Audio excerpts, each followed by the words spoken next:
Baik, assalamualaikum warahmatullahi wabarakatuh. Sebelumnya perkenalkan, nama saya Ahmad Habib Zindani.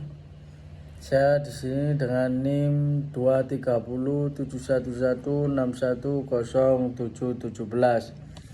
Baik, izinkan saya menjawab pertanyaan mengenai hukum Islam secara runtun dan akademik, namun dengan bahasa yang santai dan mudah dipahami.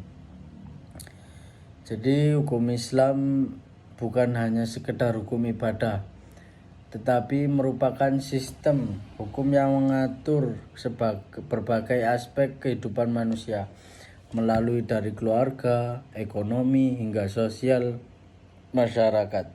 Oleh karena itu, pembahasan hukum Islam sangat relevan baik secara teoritis maupun praktis dalam konteks kehidupan bernegara di Indonesia.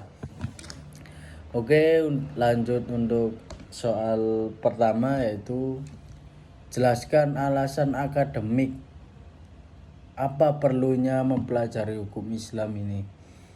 Jadi secara akademik ada beberapa alasan mendasar mengapa hukum Islam perlu dipelajari. Jadi untuk yang pertama, hukum Islam merupakan salah satu sistem hukum besar di dunia. Dalam kajian ilmu hukum, kita mengenal civil law, common law, dan Islamic law. Hukum Islam memiliki karakteristik tersendiri dari segi sumber hukum, metode penafsiran maupun tujuan hukumnya. Kedua, hukum Islam bukan sekedar norma agama, tetapi juga merupakan hasil pemikiran ilmiah para ulama.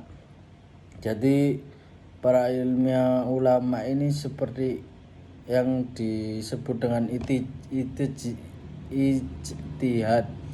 ijtihad, perbedaan mazhab, serta lahirnya kaidah-kaidah fikih menunjukkan bahwa hukum Islam berkembang melalui nalar akademik dan perdebatan ilmiah.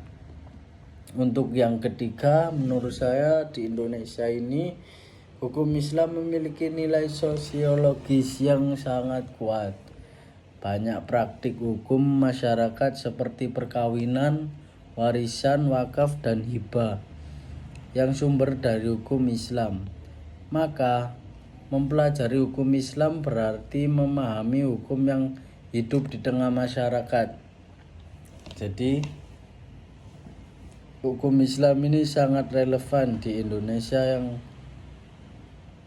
sangat mayoritas. Untuk yang keempat, menurut saya secara akademik, hukum Islam penting untuk menjawab persoalan hukum kontemporer seperti ekonomi syariah, perbankan, asuransi, dan sengketa keluarga Islam.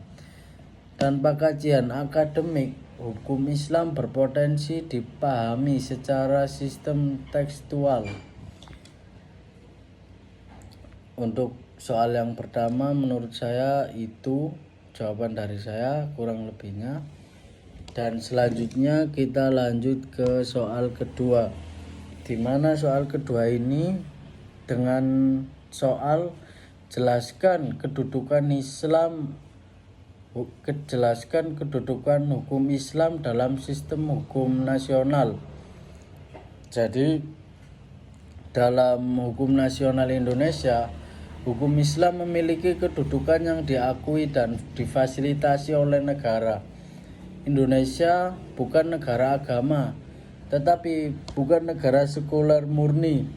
Negara mengakui masyarakat hukum agama, termasuk hukum Islam, sepanjang relevan dibutuhkan oleh masyarakat.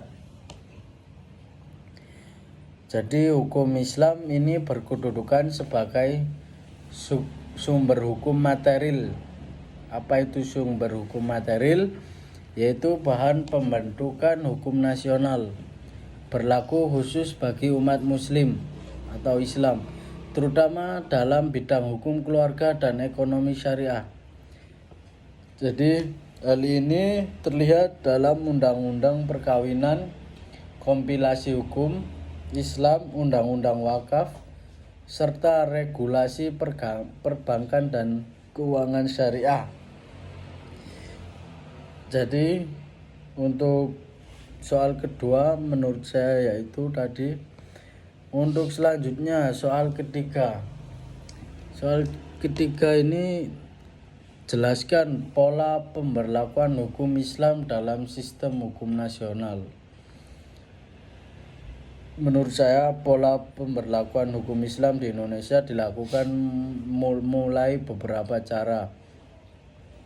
Jadi pertama, pemberlakuan formal yuridis, yaitu norma hukum Islam yang dituangkan ke dalam peraturan perundang-undangan seperti kompilasi hukum Islam.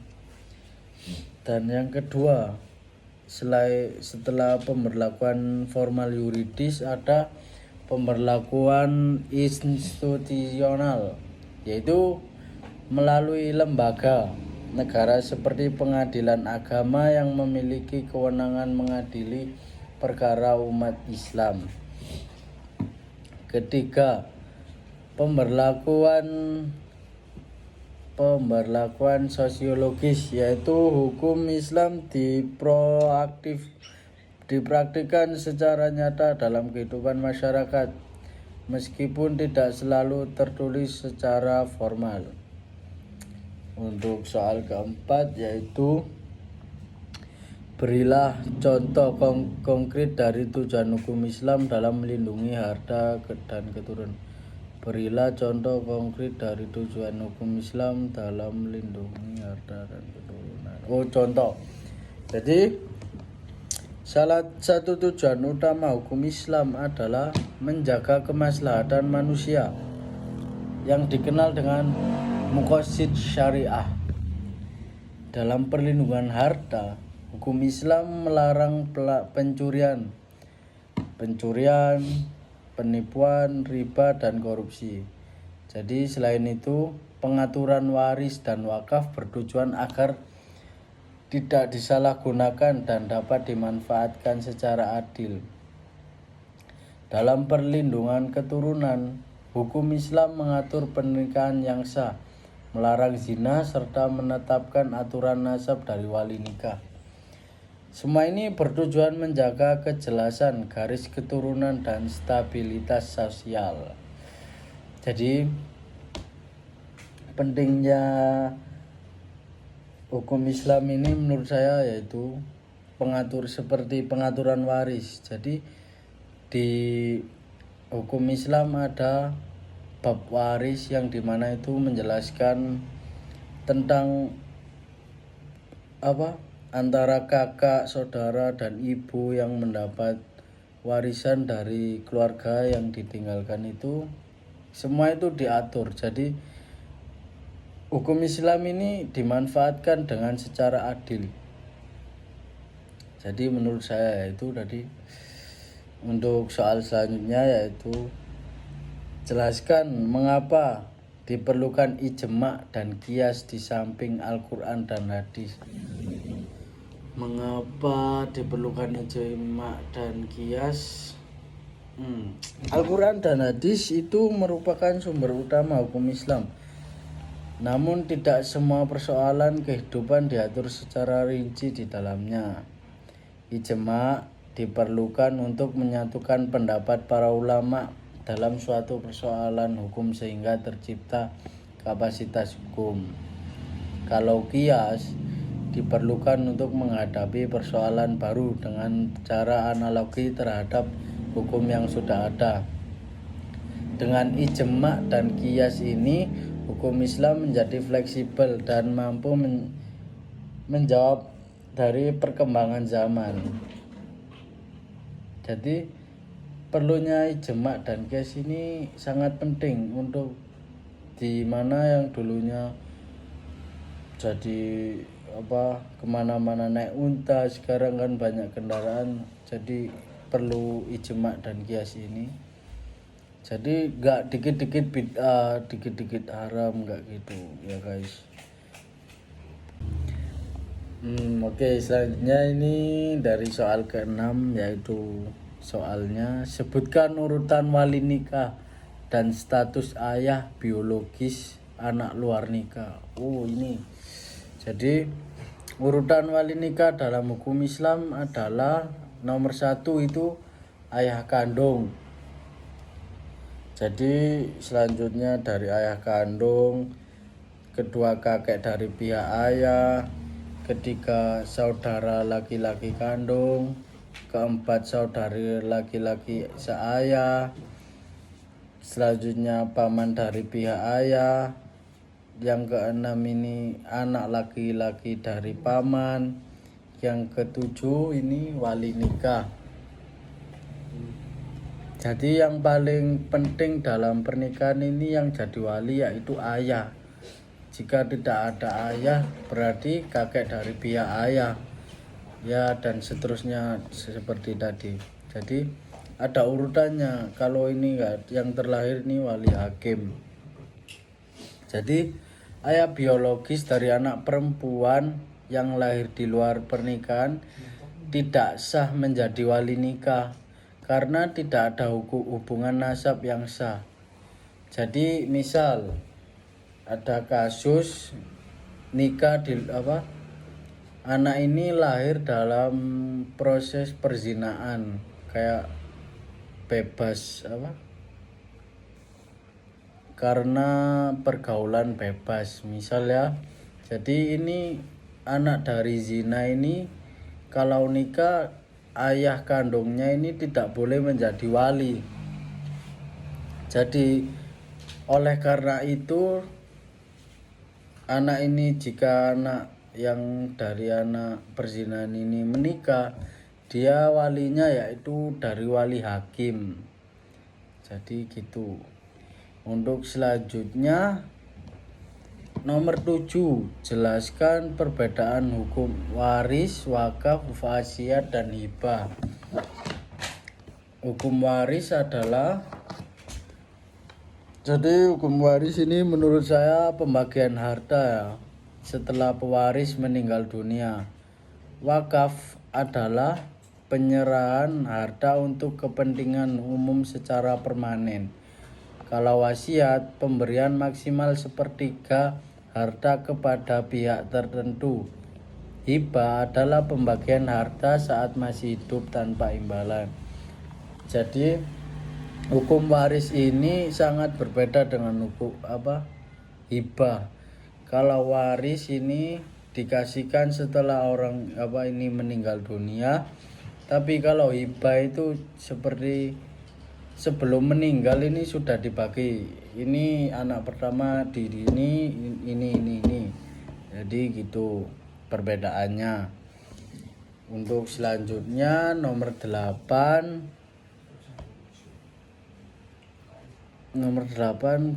bila mana anak perempuan mendapatkan bagian 2/3 harta warisan. Bila mana 2/3 ya, 2/3 ini anak perempuan.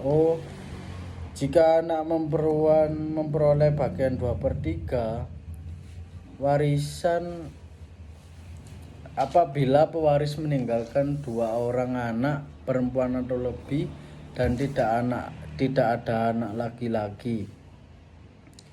Untuk selanjutnya nomor 9, mengapa sering terjadi gugatan terhadap harta wakaf? Mengapa sering terjadi gugatan terhadap harta wakaf? Karena gugatan terhadap harta wakaf ini sering terjadi seperti misalnya wakaf tidak dicatat secara resmi, ahli waris tidak memahami status wakaf, dan nilai ekonomi tanah meningkat. Yang terakhir ini kurangnya pemahaman hukum wakaf. Untuk selanjutnya yang ke-10 itu sebutkan beberapa jenis jual beli yang dilarang dalam hukum Islam. Yang dilarang ada beberapa jual beli yang dilarang dalam hukum Islam, yaitu jual beli gharar. Jual beli gharar ini jadi gharar ini adalah ketidakjelasan atau tidak kepastian dalam akad jual beli yang berpotensi merugikan salah satu pihak, dan ketidakjelasan ini bisa menyangkut berbagai macam, seperti objek barangnya tidak jelas atau jumlah dan kualitasnya bilangnya bagus tapi tidak bagus, dan harganya yang sangat tidak normal, atau waktu penyerahan. Contohnya adalah menjual ikan yang masih di laut, menjual burung yang masih terbang, atau menjual rumah tanpa menjelaskan kondisi bangunan dan status hukumnya. Dalam transaksi ini, pembeli tidak memiliki kepastian atau atas apa yang ia beli. Jadi gharar itu sangat dilarang karena dapat menimbulkan sengketa, spekulasi, dan konflik, sehingga bertentangan dengan prinsip keadilan dan kejelasan yang ditekankan dalam muamalah Islam. Untuk kedua ini, jual beli riba. Nah, ini yang sangat banyak di kalangan kita. Untuk zaman sekarang riba ini sangat dimaklumkan. Astagfirullah. Untuk riba ini adalah tambahan atau keuntungan yang disyaratkan secara tidak adil tanpa adanya pertukaran nilai atau resiko yang seimbang. Dalam konteks jual beli, riba bisa muncul dalam beberapa bentuk.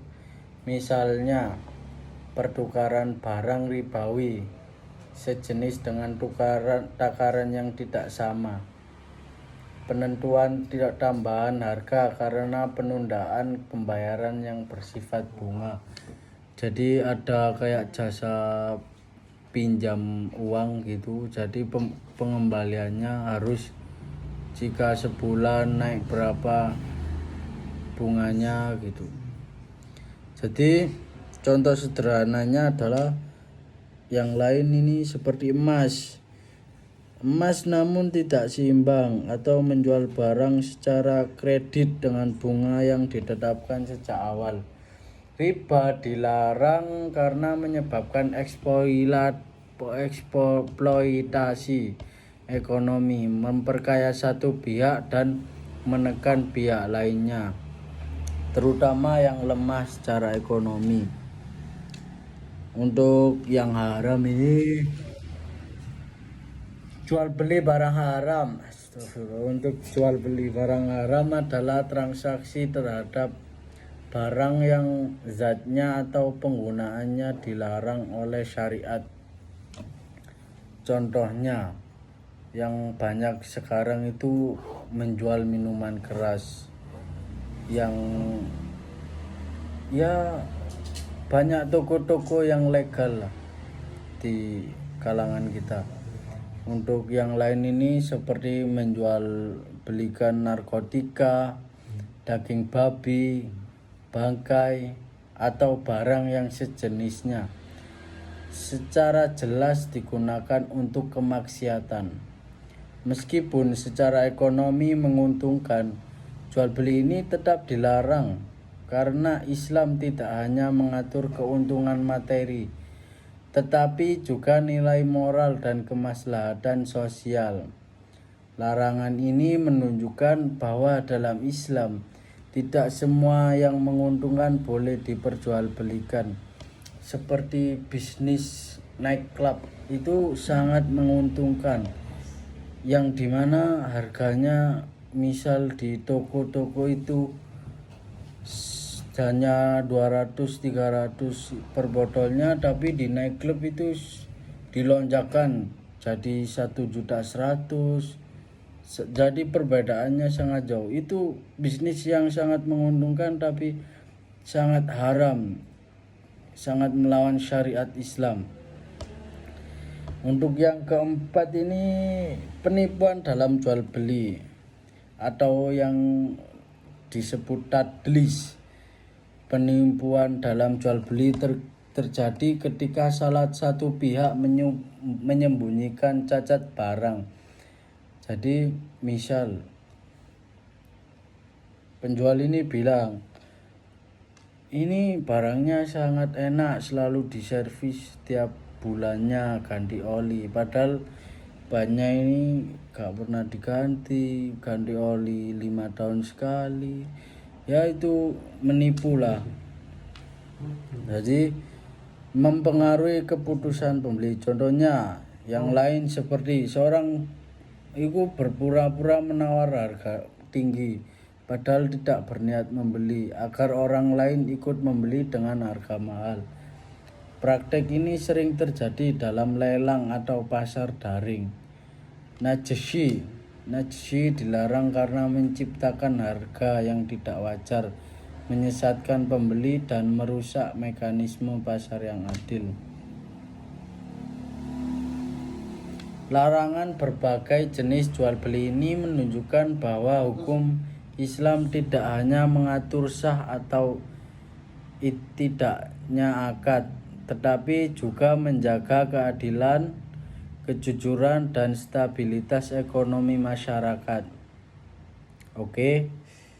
Untuk selanjutnya yang nomor 11 ini, sistem bunga mengandung riba tidak diperkenankan dalam perbankan syariah. Lalu bagaimana cara memberi keuntungan kepada nasabah?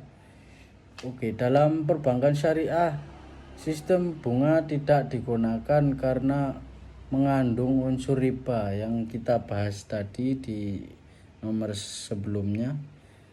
Namun hal ini bukan berarti perbankan syariah tidak memberi keuntungan, melainkan cara memperoleh keuntungan tersebut berbeda dengan prinsip bank-bank umum pada lainnya. Pertama, prinsip dasar perbankan syariah. Perbankan syariah berlandaskan prinsip keadilan, transparansi, sistem bagi hasil, dan keterlibatan dalam aktivitas ekonomi real. Keuntungan diperoleh bukan dari uang menghasilkan uang, tetapi dari kegiatan usaha yang nyata. Kedua, sistem bagi hasil. Bagi hasil salah satu cara utama adalah melalui akad mudharabah dan musyarakah. Untuk dalam mudharabah, nasabah memiliki sebagai pemilik modal. Selanjutnya bank sebagai pengelola. Yang ketiga, keuntungan dibagi sesuai kesepakatan.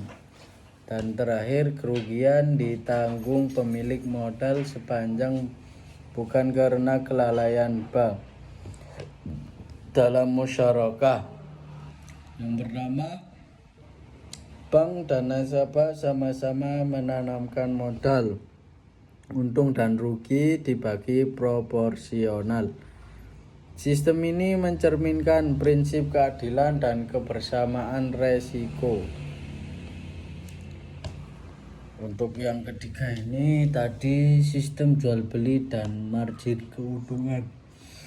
Bank syariah juga menggunakan akad jual beli seperti murabah, yaitu bank membeli barang yang dibutuhkan nasabah lalu menjualnya kembali dengan margin keuntungan yang disepakati di awal. Keuntungan bank berasal dari margin tersebut, bukan berbasis waktu. Yang keempat, bank syariah ini sistem sewa jasa. Melalui akad ijarah, bank memperoleh keuntungan dari sewa jasa atau barang. Misalnya sewa kendaraan atau alat produksi. Jadi perbankan syariah tetap menguntungkan, tetapi keuntungannya ini diperoleh secara halal, transparansi, dan berbasis kegiatan ekonomi yang nyata, bukan dari eksploitasi finansial. Untuk yang terakhir ini yang nomor 12 soalnya, yaitu apa yang menjadi ciri dan normatif utama dari gadai syariah dan asuransi syariah. Gadai syariah atau disebut RON. Gadai syariah adalah akad penyerahan barang sebagai jaminan utang tanpa unsur riba.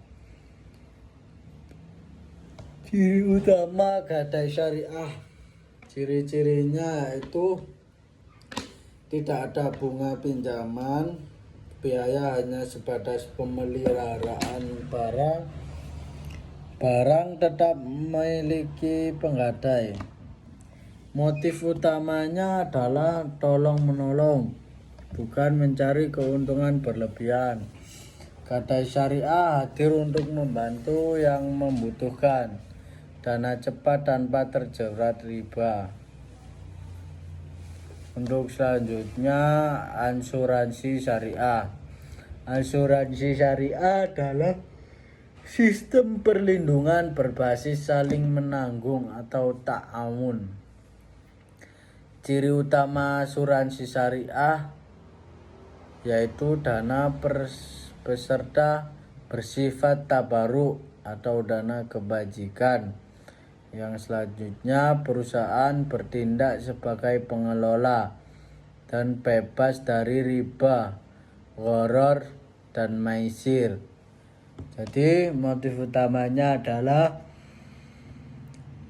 solidaritas sosial, bukan spekulasi atau perjudian seperti dalam asuransi konvensional. Oke, dari 12 soal tadi, sebagai kesimpulan dari keseluruhan pembahasan, pertanyaan mengenai hukum Islam dapat ditegaskan bahwa hukum Islam merupakan sistem hukum yang komprehensif, rasional, dan berorientasi pada kemaslahatan manusia.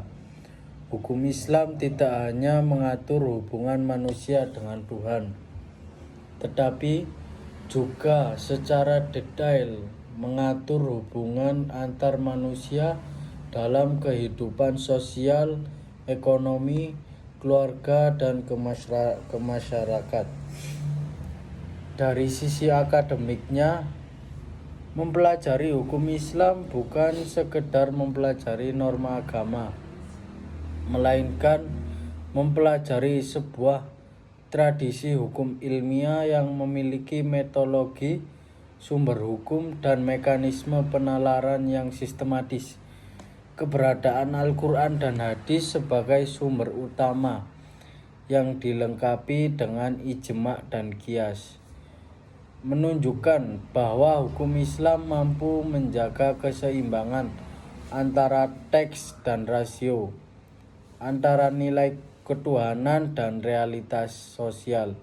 Inilah yang menjadikan hukum Islam tetap relevan sepanjang zaman.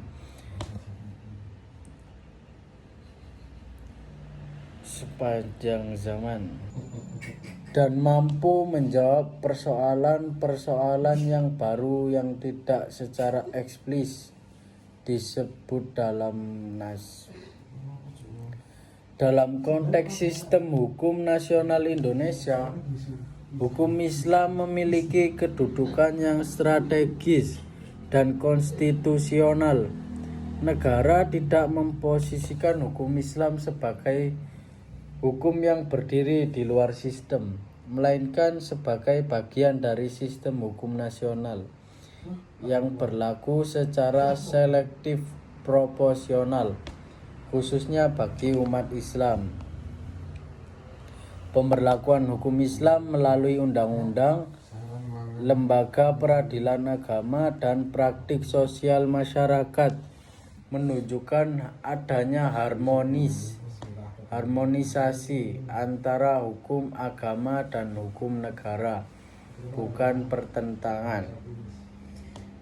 Jadi untuk kesimpulannya ini, pola pemberlakuan hukum Islam yang bersifat formal, yuridis, institusional, dan sosiologis menegaskan bahwa hukum Islam bukan hanya hukum yang dipaksakan, melainkan hukum yang hidup dibutuhkan oleh masyarakat. Negara hadir untuk memberikan kepastian hukum, sementara masyarakat menjalankan nilai-nilai hukum Islam dalam kehidupan sehari-hari secara sadar. Dan jika dilihat dari tujuan hukum Islam, khususnya dalam menjaga harta dan keturunan, tampak jelas bahwa syariat Islam sangat menekankan prinsip keadilan dan perlindungan terhadap hak-hak manusia. Larangan terhadap pencurian, penipuan, riba, dan serta pengaturan waris dan wakaf bertujuan untuk menjaga agar harta tidak menjadi sumber konflik dan kezaliman. Demikian pula pengaturan pernikahan, nasab, wali nikah, dan larangan zina bertujuan untuk menjaga kejelasan keturunan, kehormatan manusia, dan stabilitas sosial. Dengan kata lain, hukum Islam hadir sebagai instrumen perlindungan, bukan pembatasan semata. Untuk keberadaan ijma dan qiyas ini sebagai sumber hukum perlengkapan menunjukkan bahwa hukum Islam memiliki fleksibilitas metodologis. Ijma berfungsi menjaga kesatuan pandangan umat dan kepastian hukum, sementara qiyas memungkinkan hukum Islam beradaptasi dengan perkembangan zaman. Tanpa dua instrumen ini, hukum Islam berpotensi menjadi kaku dan sulit diterapkan dalam konteks modern. Dalam bidang hukum keluarga, kesimpulannya, pengaturan wali nikah dan status anak luar nikah menunjukkan bahwa hukum Islam sangat menekankan kebebasan nasab dan kepastian hukum. Penunjukan wali hakim bagi anak perempuan yang lahir di luar pernikahan bukanlah bentuk diskriminasi, melainkan mekanisme hukum untuk menjaga keabsahan pernikahan dan perlindungan hak perempuan itu tersendiri. Untuk selanjutnya, kesimpulan mengenai waris, wakaf, wasiat, dan hibah tadi memperlihatkan bahwa hukum Islam mengatur distribusi harta dengan sangat rinci, baik ketika seorang masih hidup maupun setelah meninggal dunia. Perbedaan keempat instrumen tersebut menunjukkan bahwa Islam memberi ruang bagi keadilan, kehendak personal, dan kepentingan sosial secara seimbang. Ketentuan bagian waris, termasuk ketentuan anak perempuan memperoleh 2/3 harta warisan dalam kondisi tertentu, mencerminkan prinsip keadilan proporsional yang seringkali disalahpahami jika tidak dipelajari secara utuh. Fenomena yang sering terjadi gugatan terhadap harta wakaf.